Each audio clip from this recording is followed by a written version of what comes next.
बिस्मिल्लाहिर्रहमानिर्रहीम। अस्सलाम वालेकुम रहमतुल्लाहि व बरकातुहू। Welcome to my YouTube channel. Dear students, आज हमने बायोलॉजी के थर्ड चैप्टर का आगाज़ करना है, जिसका टाइटल है बायोडाइवर्सिटी। सबसे पहले इसमें हम ये देखेंगे कि बायोडाइवर्सिटी जो है वो ये क्या चीज़ है। ये शॉर्ट क्वेश्चन पेपर में आता है, व्हाट इज़ बायोडाइवर्सिटी। 2 नंबर का ये शॉर्ट क्वेश्चन पेपर में आता है। Biodiversity has been derived from bio and diversity, यानी कि बायोडाइवर्सिटी जो है ये 2 लफ्ज़ों से मिलकर बना है। एक है बायो और दूसरा कौन सा है, डाइवर्सिटी। डाइवर्सिटी का मतलब होता है किसी भी चीज़ की वैरायटी, उसकी जो इकसाम है।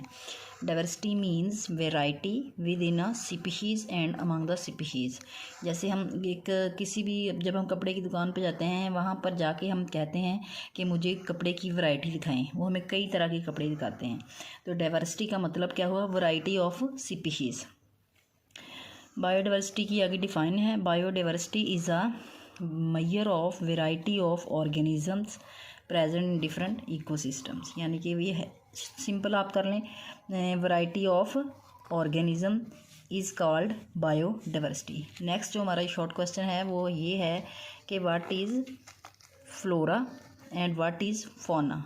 फ्लोरा जो है, जो किसी भी इलाके में जो प्लांट की डाइवर्सिटी होती है, उसे फ्लोरा कहते हैं। The diversity of plants is called flora.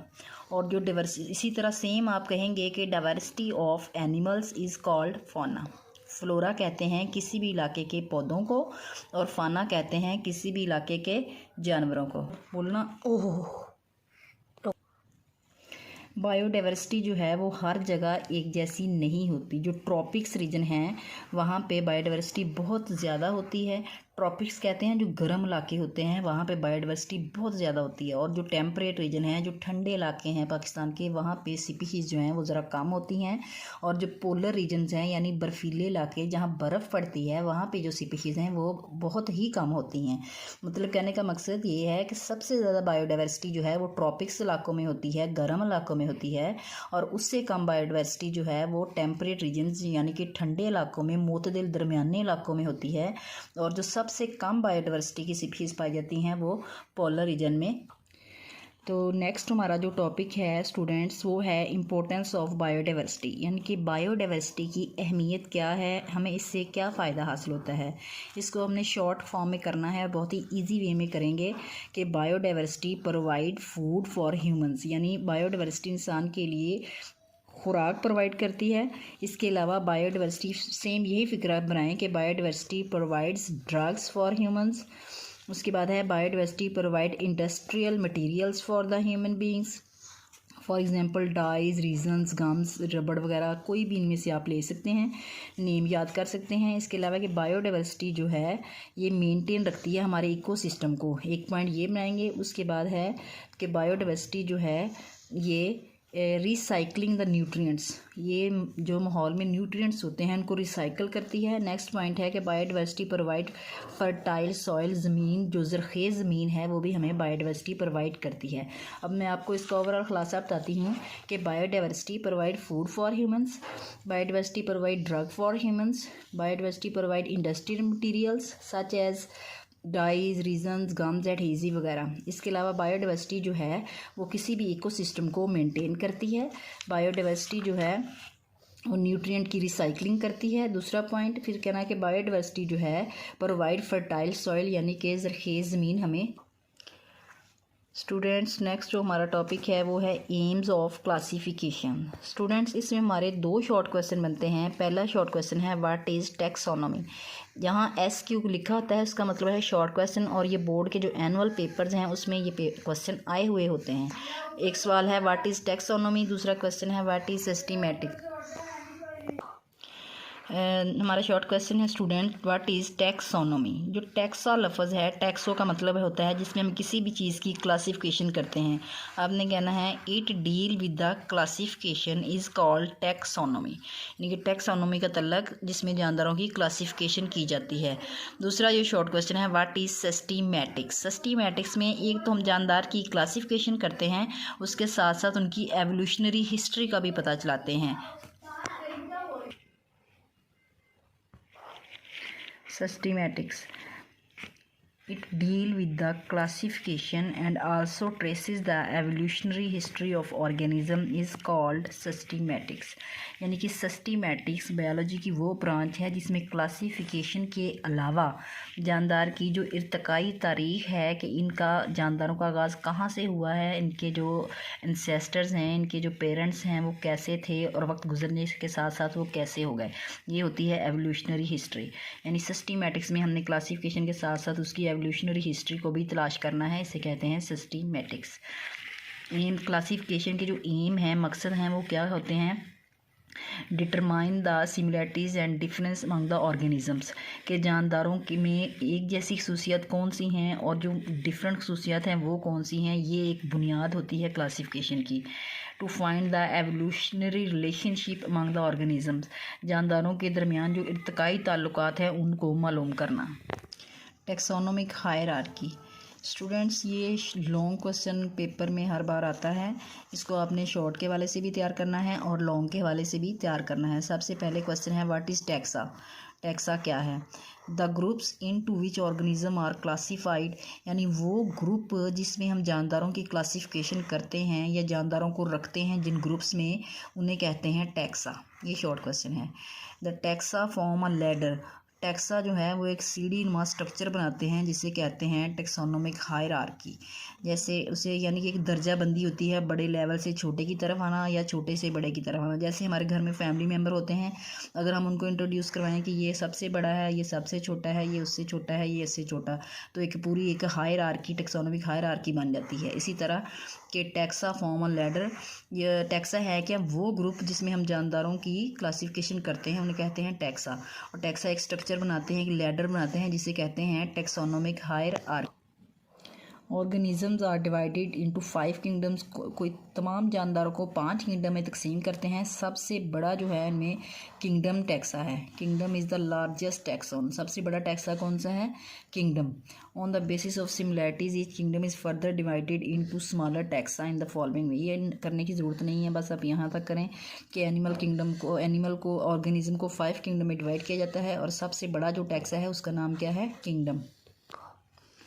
सबसे लार्जेस्ट जो टैक्सा है वो हमारा किंगडम है। उससे नेक्स्ट है phylum, class, order, family, genus, species. इसको याद करने की एक ट्रिक है स्टूडेंट्स, जो फाइलम है वो जो है, फाइलम क्या है? ग्रुप ऑफ रिलेटेड क्लासेस, यानी जो नीचे वाली डिफाइन है वो उसका तल्लुक उससे होता है। फाइलम क्या है? Group of related classes. और क्लास क्या है? Group of related orders. और ऑर्डर क्या है? Group of related genera. और फैमिलीज़ क्या हैं? Group of related genera. Genus क्या है? Group of related species. यानी से ऊपर वाले से जो नीचे लिखा है वो ऊपर वाले की डिफाइन होगी। फाइलम क्या है? यानी कि मुतल्लका क्लासेस का group, group of related classes. और क्लास क्या है? मुतल्लका ऑर्डर का group, group of related families. Phylum जो है वो करीबी क्लासेस का ग्रुप है, क्लास जो है वो करीबी ऑर्डर्स का ग्रुप है, और ऑर्डर जो है वो रिलेटेड फैमिलीज़ का ग्रुप बनता है, और जो फैमिली है वो रिलेटेड जेनरा का ग्रुप होता है, और जो जीनस है वो रिलेटेड स्पीशीज़ का ग्रुप है। और स्पीशीज़ क्या है? Species consist of similar organism, तमाम एक जैसे जानदार जो हैं वो स्पीशीज़ में होते हैं। नेक्स्ट जो है ये हमारा इंसान जो है ना, ह्यूमन बीइंग, इसका जो साइंटिफिक नेम है वो है होमो सैपियंस। ये फर्स्ट नेम जो होता है इसको जीनस नेम कहते हैं, और जो सेकंड नेम है इसको स्पीशीज़ नेम कहते हैं। और जो ग्रीन पी यानी कि मटर जो है हम अक्सर पकाते हैं, उसका जो साइंटिफिक नेम है वो है पिज़म सैटिवम। पहला नेम जीनस नेम और ये क्या है? Species name. इंसान का साइंटिफिक नेम क्या है? Homo sapiens. और मटर का क्या है? पिज़म सैटिवम। नेक्स्ट है स्टूडेंट्स हमारा शॉर्ट क्वेश्चन है कि बेसिक यूनिट जो है वो क्लासिफिकेशन का वो क्या है? तो स्टूडेंट्स स्पीशीज़ जो है ये क्लासिफिकेशन का बुनियादी यूनिट है। स्पीशीज़ की डिफ़ाइन हम पिछले चैप्टर में भी कवर कर चुके हैं। Species is the basic unit of classification, classification का जो बुनियादी यूनिट है वो स्पीशीज़ है। स्पीशीज़ की डिफ़ाइन करें, स्पीशीज़ क्या है? Group of organism which can interbreed freely among them and produce fertile offspring, यानी जानदारों का ऐसा ग्रुप जो आपस में इंटरब्रीड करते हैं और उनसे जो ऑफस्प्रिंग कहते हैं बच्चे, जो बच्चे उनसे पैदा होते हैं वो फर्टाइल होते हैं, मतलब अपनी नस्ल वो आगे बढ़ा सकते हैं। स्टूडेंट्स, ये एक टेक्सोनोमिक हायरार्की की डायग्राम आप देख सकते हैं। ये जो इंसान है, ह्यूमन बीइंग है, होमो सैपियन है, उसका ये पूरी हायरार्की दिखाई गई है। सबसे पहले इसका किंगडम है। किंगडम का नेम क्या है? एनिमलिया। इंसान का जो किंगडम है उसका नेम क्या है? एनिमलिया। और इसका जो फाइलम है उसका नाम क्या है? कॉर्डेटा। और इसकी क्लास कौन सी है? ममेलिया। इंसान की किस क्लास से तल्लक है? ममेलिया से। ऑर्डर इंसान का कौन सा है? प्राइमेट्स। फैमिली कौन सी है? होमिनाइडी। और जीनस इसका कौन सा है? होमो। और स्पीशीज नेम कौन सा है? सैपियंस। इंसान का साइंटिफिक नेम जो है वो होमो सैपियंस है।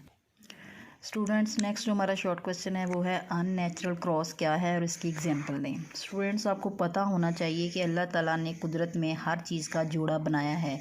एक मेल पार्ट होता है, एक फ़ीमेल पार्ट होता है, लेकिन जो अननेचुरल क्रॉस है वो फितरी क्रॉस नहीं होता, जो कि नेचर ने सिलेक्ट नहीं किया होता। इसमें दो डिफरेंट ऑर्गेनिज्म जो हैं होते डिफरेंट लेकिन क्लोजली रिलेटेड स्पीशीज़ जो हैं जब आपस में क्रॉस ब्रीड करते हैं under the artificial condition, such cross is called unnatural cross. यानी दो डिफरेंट स्पीशीज़ हैं लेकिन वो क्लोजली रिलेटेड हैं। वो क्रॉस ब्रीड करेंगे, नस्लकुशी करेंगे, किसमें? अंडर द आर्टिफिशियल कंडीशन के तहत। Such cross is called a unnatural cross. Clear है? नेक्स्ट आप अब इसकी एग्जांपल देते हैं। Cross between a male donkey. जो मेल है वो डोंकी है और जो फीमेल है वो एज अ हॉर्स है, तो उसके नतीजे में जो ऑफ स्प्रिंग है वो इनफर्टाइल होगा और उसका नाम क्या होगा? म्यूल। यानी कि जो अननेचुरल क्रॉस की एक एग्जांपल है कि जो हमने मेल लिया है वो डोंकी है और जो फीमेल है वो हॉर्स है। अब इनमें क्रॉस कराएं तो एक थर्ड जनरेशन पैदा हुई है। वो कौन सी है? म्यूल यानी कि खच्चर, जो कि इनफर्टाइल है। ये आगे मज़ीद अपनी नस्ल पैदा नहीं कर सकती और ये अननेचुरल क्रॉस है। मेल डोंकी के साथ फीमेल डोंकी होगी, लेकिन इसने मेल डोंकी का फीमेल हॉर्स के साथ क्रॉस करवाया है। ये एक अननेचुरल क्रॉस है और इससे जो ऑफ स्प्रिंग है वो पैदा हुआ वो एक म्यूल है यानी कि खच्चर है, जो कि ना डोंकी की तरह है ना ही हॉर्स की तरह है और ये मज़ीद आगे नस्ल पैदा नहीं कर सकता। स्टूडेंट, नेक्स्ट जो हमारा है वो हिस्ट्री ऑफ क्लासिफिकेशन सिस्टम है। इसमें जस्ट MCQs हैं। अरिस्टोटल जो है उसने क्लासिफाई तमाम ऑर्गेनिज्म को सिर्फ दो ग्रुप्स में रखा है, एक है प्लेंटी और दूसरा है एनिमलिया। नेक्स्ट जो हमारा MCQs के हवाले से इम्पोर्टेंट चीज़ है वो है अबू उस्मान उमर अल हाजिज। इसने क्या किया है? इन्होंने 350 स्पीशीज़ जो हैं एनिमल्स की वो अपनी बुक्स में इन्होंने लिखी हैं। यानी 350 जानवरों की स्पीशीज़ का जो जिक्र है इन्होंने अपनी बुक में किया है। किसने? अबू उस्मान उमर अल जाहिज ने। कितनी स्पीशीज़ थी एनिमल की? 350 स्पीशीज़, जो कि उन्होंने अपनी बुक में लिखी हैं। इसके अलावा इन्होंने लाइफ ऑफ आंट के बारे में भी लिखा है। किसने?